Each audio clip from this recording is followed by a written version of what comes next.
Então vamos lá, vamos continuar. A gente parou aí, você pegou o cronograma, né, o PDF aí, e se você já tem o seu edital aberto, você pegou o edital do seu concurso, certo? Fez a análise conforme eu expliquei no vídeo anterior. Então vamos lá.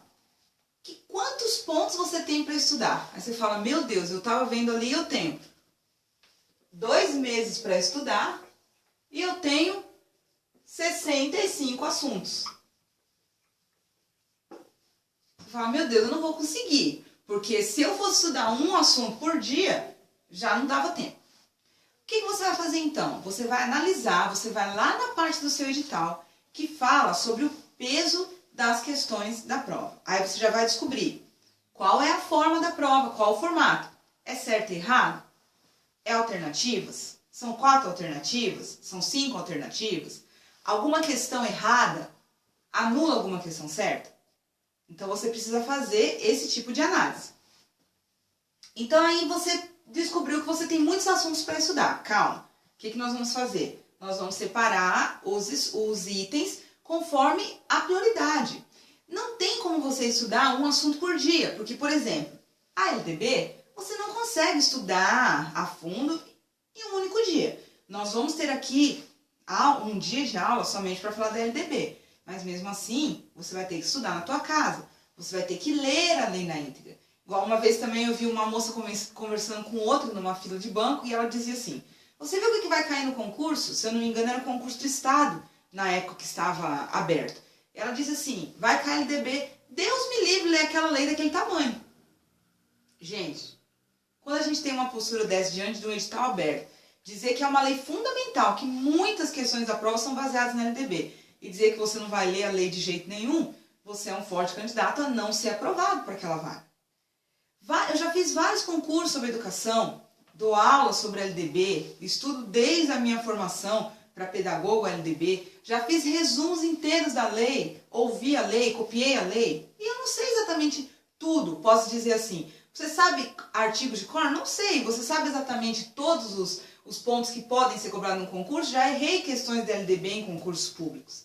Então é assim, por mais que a gente estude, agora imagine, se já errei questões da LDB, tendo estudado tantas vezes, feito mais de 10 leituras na íntegra da lei, copiado, feito resumo, análise, resolvendo questões da LDB, eu ainda posso errar questões do concurso. Imagina quem não pegou a lei para ler na íntegra, porque achou que 90 e tantos artigos eram muito.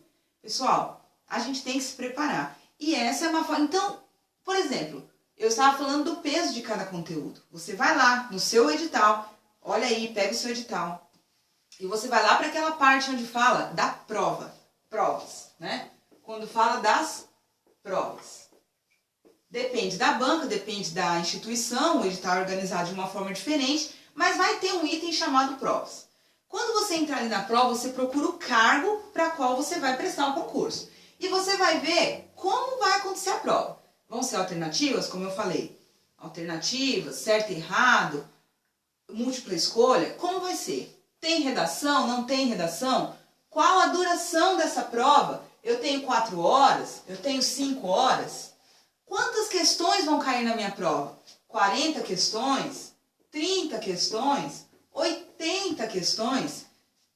120 questões? Claro que se for questões 80, 120 questões, são questões de certo e errado. Não são questões tão extensas como as questões de múltipla escolha, que você tem em média 4 ou 5 alternativas e despende um pouco mais de tempo.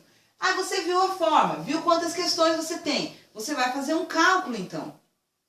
Quanto tempo eu vou ter no dia da prova para resolver cada uma dessas questões, né? E você vai ver, eu tenho redação? Se você tem redação, muitas vezes o concurso, quando ele tem redação, ou ele diminui o número de questões, ou ele amplia o tempo de realização da prova para que você tenha um tempo a mais para fazer a sua redação.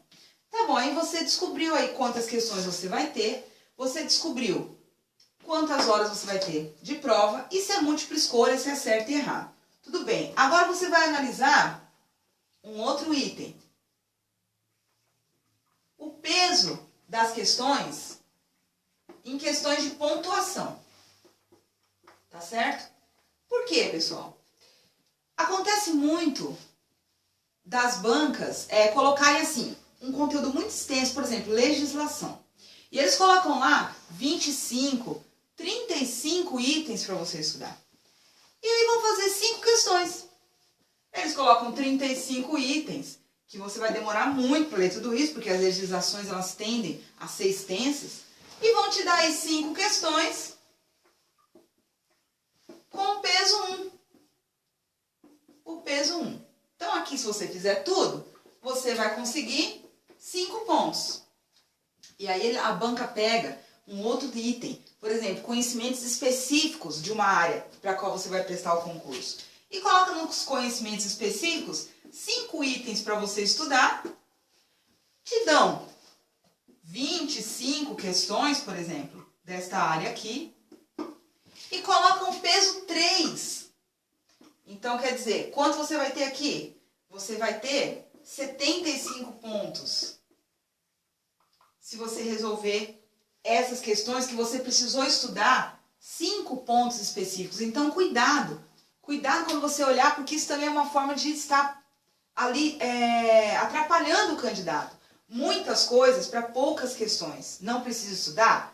Precisa, mas a sua prioridade é o quê? Esses itens específicos que você tem mais questões e que podem garantir a sua aprovação no concurso, tá bom? Então você vai fazer essa análise para que você coloque nesse seu cronograma de estudo a sua prioridade de estudo, tá? Você vai demarcar qual é a sua prioridade.